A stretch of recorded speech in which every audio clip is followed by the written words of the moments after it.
Chers amis, comment bien suivre les actualités de votre ville? À partir de maintenant, je vous propose de nous retrouver chaque semaine ici pour prendre le café ensemble et vous donner quelques informations sur la vie de Salbris. Alors, on commence avec un premier sujet que je vais présenter au conseil municipal ce soir qui concerne la vente des anciens sites Matra à Salbris. Il y a 20 ans, la ville de Salbris avait récupéré les usines Matra qui sont devenues une friche maintenant. Certains d'entre vous connaissent cet endroit puisqu'ils y ont travaillé, c'était le cas de mon grand-père par exemple. Et la ville a aujourd'hui encore dans son portefeuille le grand bâtiment des usines Matra qui est complètement à l'abandon, dans lequel on avait projeté au départ d'installer l'école de production Maurice Leroux, vous vous en souvenez, il y a 2 ans. Finalement, les coûts de travaux et de réhabilitation étaient tellement énormes, malgré la belle subvention qu'on avait obtenue, qu'on a installé l'école de production derrière la salle des fêtes. Alors ce bâtiment, je m'étais dit, soit on trouve un investisseur pour le reprendre en l'état, soit en 2024, on met l'argent sur la table pour le déconstruire, le démolir et avoir des terrains à proposer aux entreprises. Finalement, cet investisseur est trouvé, et donc ce soir, nous passons la vente du bâtiment de Matra et des terrains qui sont autour pour la modique somme de 400 000 € qui vont venir en recettes supplémentaires pour le budget de la ville. Et je suis très content parce que c'était mon objectif numéro 1 de faire en sorte que ce technoparc, on en sorte, qu'on tourne la page de 20 ans de gestion par la ville de l'ancienne friche Matra et qu'il puisse y avoir un redémarrage sur ce site. C'est aussi pour ça qu'on a vendu des terrains à la société Standis pour qu'elle puisse s'étendre, qui est rue des Cousseaux, et qu'on vend aussi le bâtiment de Pegasprod à l'entreprise Pegasprod pour qu'il puisse rester à Salbris et que nous, ça nous exonère de toute charge. De cette manière, on clôt le chapitre du technoparc. Maintenant que nous sommes sortis du sujet du passé du technoparc, mon objectif c'est de regarder vers l'avenir. Je suis convaincu que la position de Salbris au cœur de la région et le fait que nous ayons encore des réserves foncières, la capacité de nous développer est un atout extraordinaire aujourd'hui pour attirer des entreprises et développer notre ville. Mais pour ça, il faut être audacieux et il faut se permettre d'imaginer de nouvelles possibilités pour Salbris.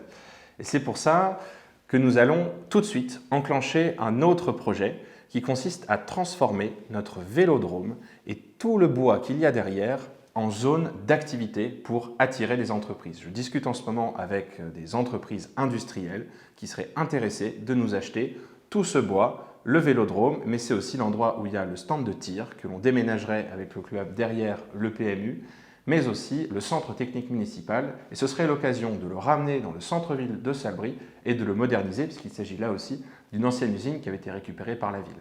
Un beau terrain de 9 hectares qui lui aussi pourra avoir beaucoup de valeur. Alors j'entends déjà ceux qui me disent « déconstruire un vélodrome, c'est dramatique », mais je vous invite à vous poser une question.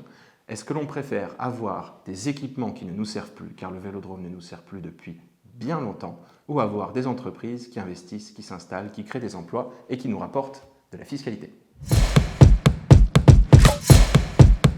Alors normalement, vous allez me poser la question, qu'est-ce qu'on va faire de l'argent de ces ventes de terrain? Bien, il faut savoir que la ville de Salbris a des emprunts qui lui coûtent très cher.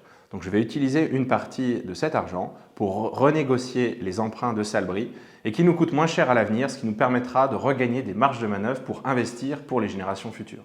Déjà depuis 3 ans, nous avons réduit la dette de la ville d'1 million d'euros. Et cette bonne gestion nous permet aussi de baisser les impôts, ce qui était une promesse de campagne. Donc les impôts baissent cette année, ils continueront à baisser l'année prochaine et dans 2 ans. C'est très important pour que Salbris redevienne attractif et qu'on donne envie aux gens de venir s'installer dans notre belle cité. Un autre sujet du moment, l'avenir du centre de tri de la Poste à Salbris. Vous avez été nombreux à m'en parler et vous avez été nombreux aussi à signer une pétition qui a tourné dans les commerces de Salbris et c'est très bien pour qu'on maintienne le centre de tri de la Poste. Il y a 2 ans, le groupe La Poste voulait fermer le centre de Salbris pour tout rapatrier à la Motte Beuvron. J'avais dit « hola » et ils avaient accepté d'attendre 2 ans, le temps qu'on trouve une autre solution.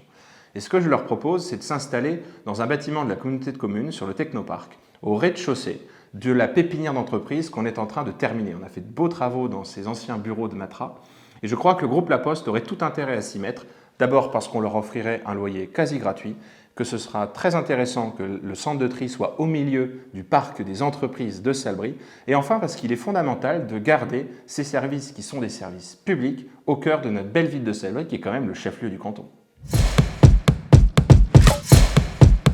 Je voulais vous dire aussi que désormais le nouveau centre de loisirs de Salbris est parfaitement opérationnel. Nous l'avons baptisé hier, il s'appellera le centre de loisirs de la Cotonnerie et il se trouve au rez-de-chaussée de l'ancien CRJS.